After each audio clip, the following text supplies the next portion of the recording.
Morning, guys. Everything new under the sun. All right. Sorry for not having a video out yesterday. The whole family was sick, basically, and I'm still just kind of recovering. But I do want to get caught up on the latest news, and there is a lot of latest news out. I want to take a look at this one. Move over Chernobyl. Fukushima is now officially the worst nuclear disaster in history. And where does this line up prophetically? Well, Revelation 8 speaks of the seventh seal and the first four trumpets. And in Revelation 8, verse 8, we look at the second angel. The second angel sounded as it were a great mountain burning with fire, and it was cast into the sea. And the third part of the sea became blood, and a third part of the creatures were in the sea and had life died. So something's causing the creatures to die. And a third part of the ships were destroyed. Verse 10, and the third angel sounded, and there fell a great star from heaven, burning as it were a lamp, and it fell upon a third part of the waters, and upon fountains of the waters. And the name of the star is called Wormwood, and the third of the waters became wormwood. And many men died because of the waters, because they were bitter, they were poisonous, effectively. So we see a biblical reference, a biblical example of the waters becoming poisoned. Is that exactly Fukushima? I don't know, but I think it ends up being the end time events, end up being a conjunction, an accumulation of events that have occurred, I think, as well as some supernatural things. So we look at this article. This is a Zero Hedge article, and it's something to take note of, and it's significant, and the world is doing nothing about it. The radiation dispersed into the environment by 3 reactor meltdowns at Fukushima Daiichi in Japan has exceeded that of the April 26, 1986 Chernobyl disaster.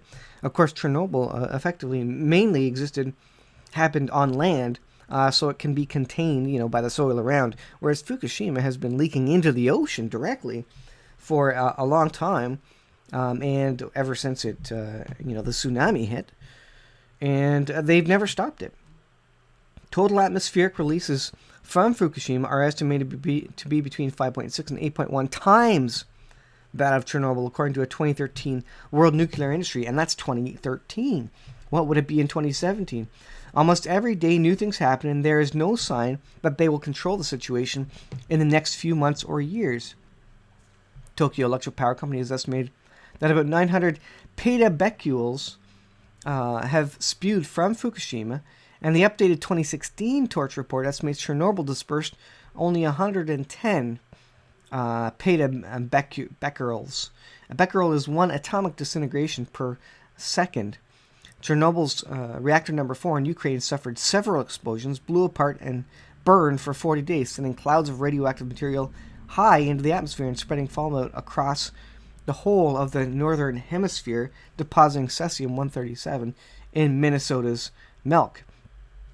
The likelihood of a similar or worse disaster was estimated by James Asselstein of the Nuclear Regulatory Commission, who testified in Congress in 1986. We can expect to see a core meltdown accident within the next 20 years, and it could result in off-site releases of radiation as large or larger than the releases of Chernobyl.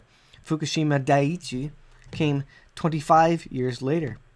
The article goes on. I'm not going to read the whole thing, but suffice it to say, Fukushima is officially the worst disaster ever, and it's also the worst disaster ever, which they are basically have done nothing to prevent, slow down, etc. It's still leaking radiation. It's still trouble. There's still cracks, and the nuclear radiation is flowing out from underneath from all the springs, effectively, that are flowing through the earth to the ocean, and they tried to set up a frozen wall of ice basically to block it, and none of that has actually helped, and it is now officially the worst disaster. When do we start seeing direct results of this? Well, we're seeing direct results from the sea life already being poisoned in that area, that radiation being dispersed around the Pacific Ocean, and eventually throughout the Atlantic Ocean as well. And I think this will play into the last days. Will it be the wormwood spoken of in Revelation 8? Well, I don't know if it's specifically that. I think there's some more supernatural things to come. But certainly we are adding to the trouble, and we are causing a lot of our own trouble. I think man ends up causing a lot, if not all, of the trouble that happens in the last days, prior to the wrath of God.